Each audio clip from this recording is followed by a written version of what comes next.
Alright, selamat kembali ke Borak Sini.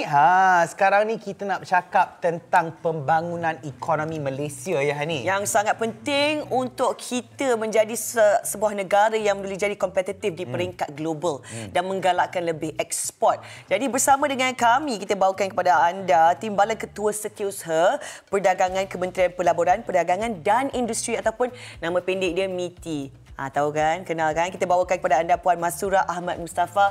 Assalamualaikum. Selamat pagi Puan. Waalaikumsalam. Selamat pagi. Salam Malaysia Madani. Salam Malaysia Madani. Puan Mastura sihat? Sihat, alhamdulillah. Alhamdulillah. Okey, banyak kita nak bercakap hari ini sebenarnya tentang perdagangan dan sebagainya ya Puan Mastura.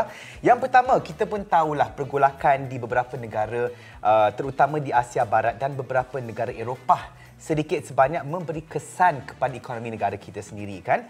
Jadi apakah strategi utama Malaysia sebagai negara ASEAN dalam menghadapi ketegangan geopolitik yang memberi kesan kepada negara kita? Puan Mastura. Pertama sekali, Malaysia secara konsisten telah mengatakan bahawa pendekatan kita, dasar perdagangan kita berteraskan prinsip berkecuali. Okey. Dan yang paling penting, kepentingan ekonomi bersama bermaksud ia membawa kebajikan kepada seluruh negara di rantau ini.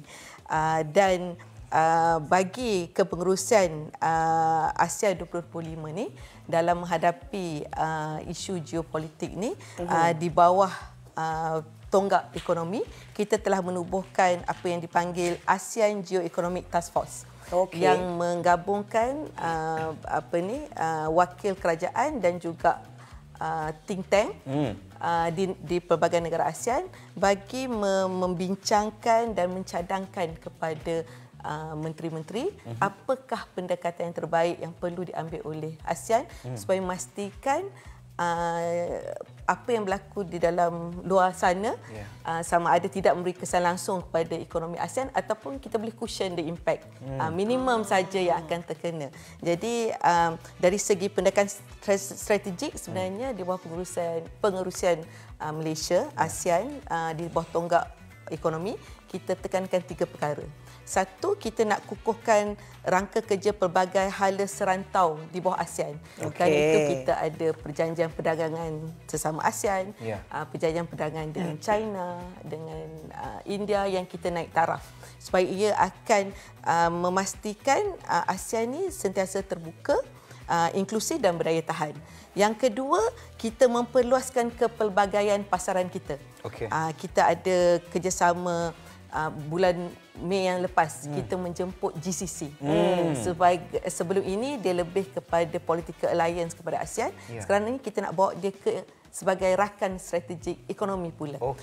Dan juga kita akan mula mengadakan dialog dengan CPTPP, Comprehensive Trans-Pacific Partnership Agreement. Walaupun Malaysia adalah anggota kedua-dua ASEAN dan juga CPTPP, tapi kita nak bawa masuk juga negara-negara ASEAN yang lain yang bukan ahli CPTPP untuk mengadakan dialog dengan negara-negara CPTPP supaya memperkukuhkan lagi rantaian bekalan ekonomi ASEAN. Dan yang ketiga yang paling penting, kita memperluaskan sektor-sektor baru yang boleh memacu pertumbuhan ekonomi ASEAN bukan sahaja sekarang tetapi pada masa hadapan. Seperti dalam ekonomi digital, teknologi tenaga boleh diperbaharui. Benda-benda ini adalah keperluan, is a must for ASEAN untuk bergerak pada masyarakat. Ini menjaga hubungan geopolitik sangat penting untuk membangunkan ekonomi negara kita sendiri ya, Puan Mastura. Banyak poin menarik yang Puan dah kongsikan melalui satu soalan yang kami tanya, dan MITI memang menjadi tulang belakang untuk ekonomi negara dalam memacu pelaburan dan pertumbuhan perdagangan kan. Jadi apa lagi konsistensi yang MITI nak lakukan nak memastikan kestabilan ekonomi negara kita ni lebih maju, lebih stabil, lebih kukuh, lebih cushion the impact seperti apa yang Puan katakan? Perkataan perkataan tema kita hari ini ialah konsisten. MITI juga konsisten dari segi pelaburan. Kita memastikan dasar pelaburan di Malaysia kekal terus, mesra perniagaan dan berdaya saing.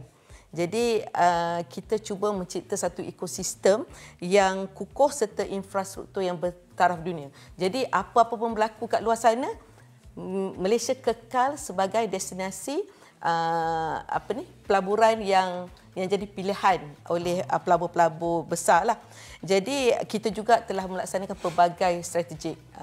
Tahun lepas kita lancarkan Pelan Induk Perindustrian Baru NIMP 2030 dan di bawahnya kita ada strategi semikonduktor kebangsaan, strategi pelaburan hijau. Ini untuk apa?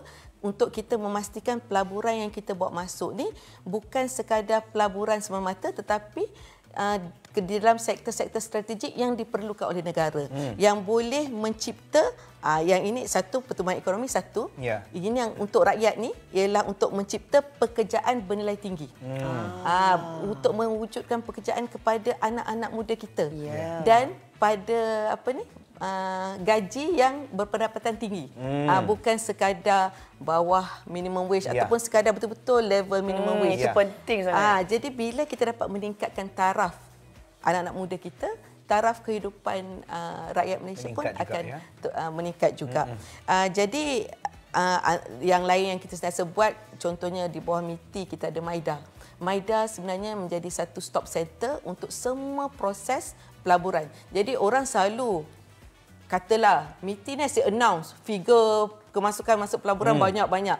Tapi on the ground betulkah sebanyak itu yang masuk? Jadi di bawah MIDA ni kita ada one stop center ni yang akan memastikan semua pelaburan berpotensi ini dapat direalisasikan dengan mempercepatkan proses lebih cekap dan juga pada tempoh yang lebih singkat. Sebenarnya pelabur ni dia kadang-kadang dia give up dengan sesebuah negara bila you jemput masuk tu bukan main lagi berjanji macam tu. Dia nak dapat lesen buka kedai dia pun dah ambil setahun. So baik dia pergi ke tempat lain, because for businessman time is money. That's true.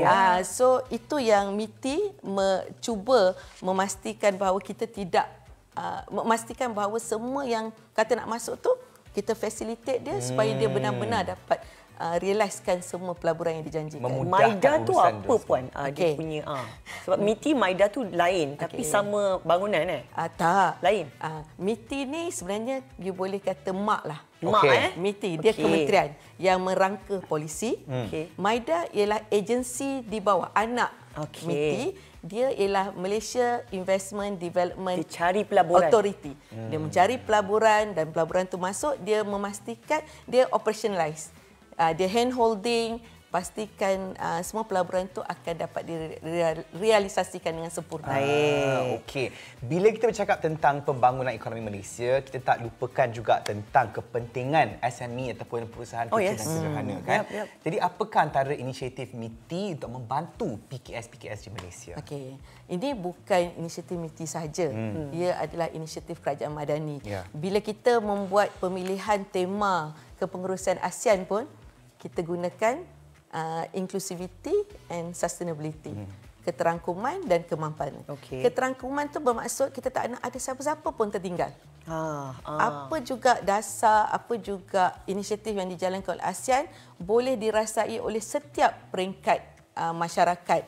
Jadi PKS ni nanti orang selalu kata, kerajaan ni buat inisiatif tu dan cerita yang dapat benefit ialah company besar ataupun pelabur asing, MNC. Apa yang jadi dekat PKS? Jadi dengan adanya tema ini kita akan memastikan bahawa PKS ni tidak ketinggalan. Apa yang inisiatif yang kita laksanakan di bawah tonggak ekonomi pada tahun ni? Yang pertama, kita nak wujudkan ASEAN Center of Excellence for MSMEs in green transition. Kan macam tadi sektor baru. So kita tahu PKS kita tidak bersedia untuk mencapai standard green. Jadi kita adakan Center of Excellence supaya mereka ada tempat untuk mereka belajar dan meningkatkan kapasiti mereka, terutamanya dalam transition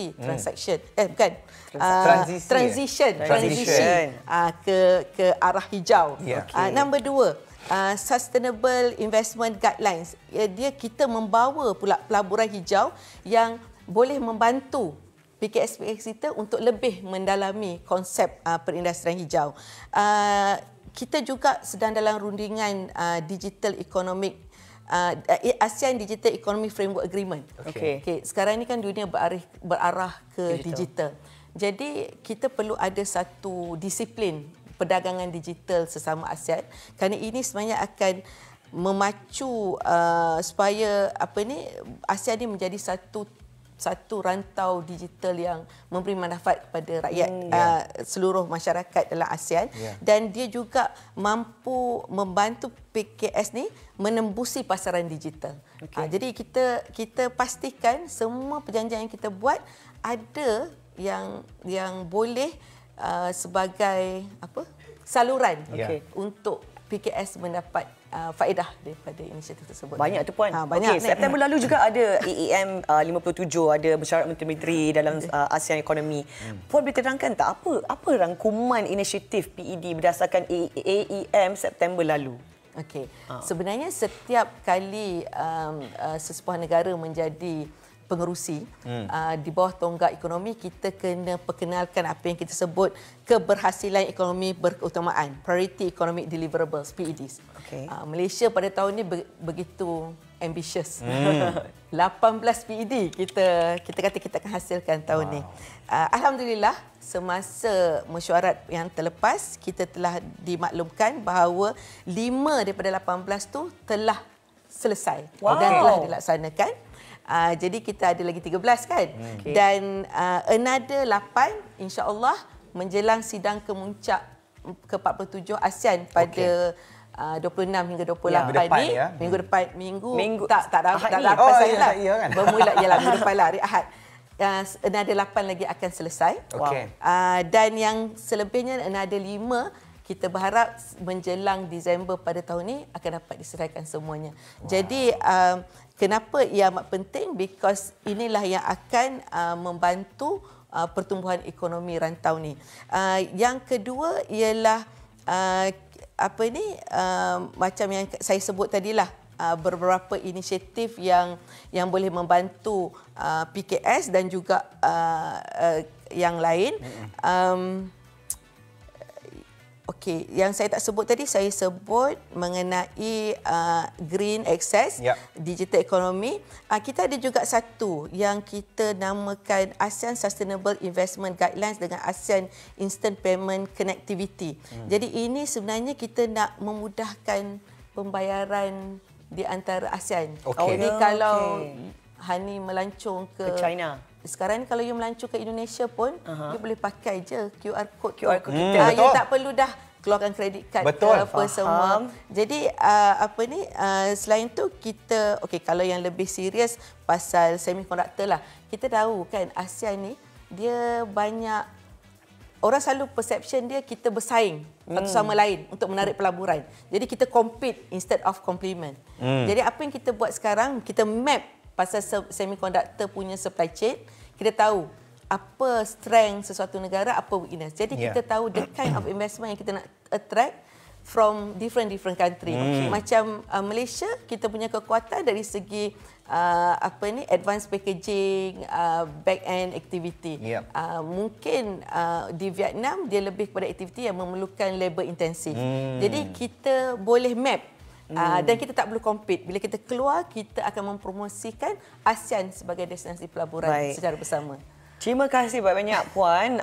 Banyak lagi yang dikongsi, tapi nak tanya juga mencemburi kita ya. Usaha yang dilakukan oleh MITI nak memastikan kemajuan tu, kemajuan integrasi tu serantau mengharungi semua cabaran antara negara-negara ASEAN.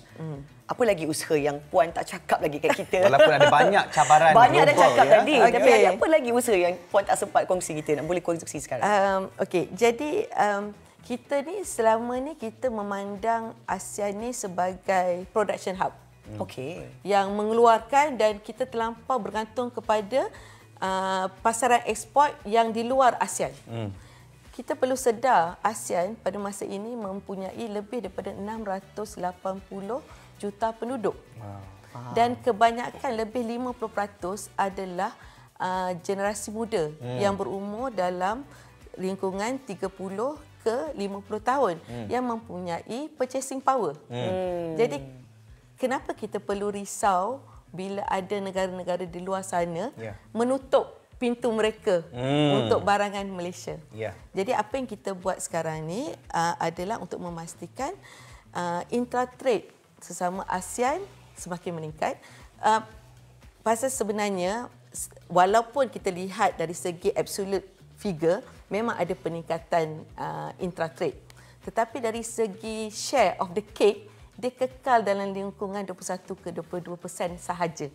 Kalau kek ini kita besarkan lagi, bermakna kita akan lebih menikmati faedah ekonomi daripada kerjasama sama ASEAN. Pelaburan juga sama. Sebenarnya antara negara-negara ASEAN juga kita mempunyai kemampuan untuk melabur di antara satu sama lain. Contohnya Singapura.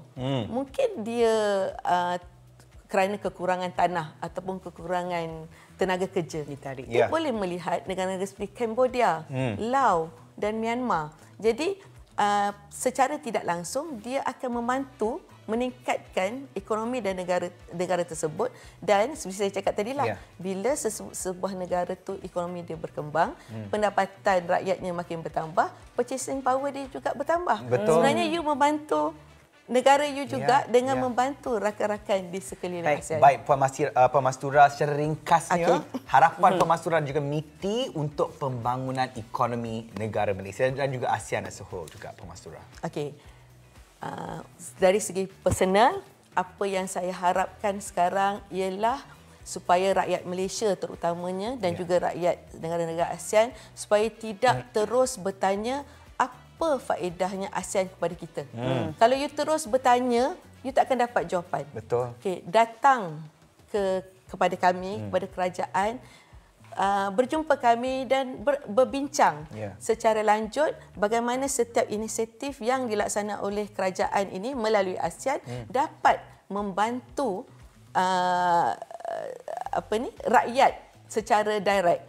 Because kadang-kadang orang tak nampak apa yang MITI buat ni, announce agreement ini, announce mungkin agreement, implement ini tak itu, faham. kan? Dan kami juga ada buat outreach program tapi mungkin tak sampai ke segelintir rakyat. Jadi saya merayu pada semua orang, jika mesej kami tidak sampai, datanglah ke MITI. Kami akan menerima dengan tangan terbuka untuk memaklumkan apa yang kerajaan buat untuk memberi faedah kepada seluruh rakyat. Tetapi dari segi MITI, secara profesional saya kena baca ni lah. Okey. Secara ringkas boleh minta maaf Puan Mastura tak masa.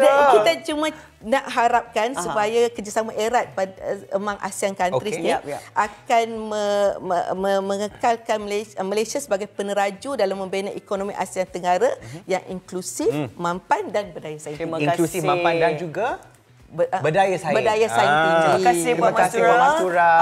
Yalah, saya suka cara Puan Mastura memberi penjelasan tentang apa yang MITI lakukan. Puan Mastura daripada MITI, Timbalan Ketua Setiausaha Perdagangan, Kementerian Pelaburan, Perdagangan dan juga Industri. Kita akan berehat seketika. Anda hadam dulu semua informasi yang kami beri kepada anda. Kalau tak faham boleh pergi ke MITI. Terima dengan tangan terbuka. Borak sini. Terima kasih Puan Mastura. Minta maaf time